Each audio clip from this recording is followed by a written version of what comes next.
Liberals demand Gettysburg remove Confederate statues, Park drops 12 patriotic words.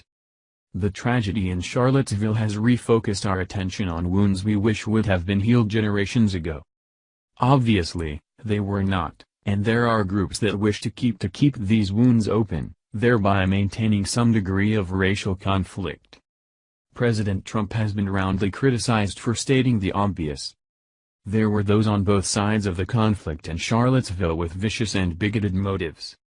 This is anything but politically correct and is a position that, while truthful, must be condemned by the left. Any vestige of the war between the states that in any way casts a positive light on those who fought for the South must be eliminated according to the left, with Confederate statues being an obvious target. But this news comes as a great relief to all true patriots who respect American history.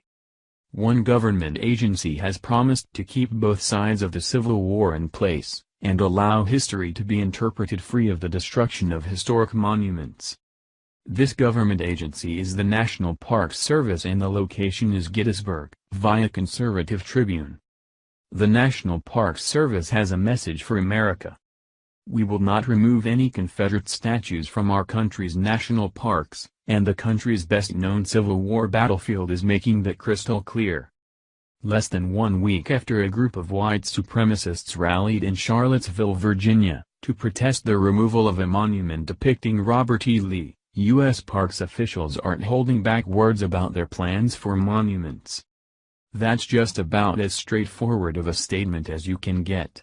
Here is the rationale for the decision, which of course is perfectly sensible.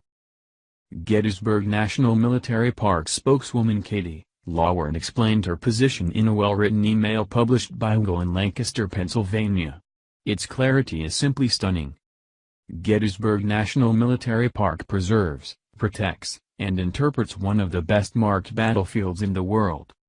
Over 1,325 monuments, markers, and plaques commemorate and memorialize the men who fought and died during the Battle of Gettysburg and continue to reflect how that battle has been remembered by different generations of Americans.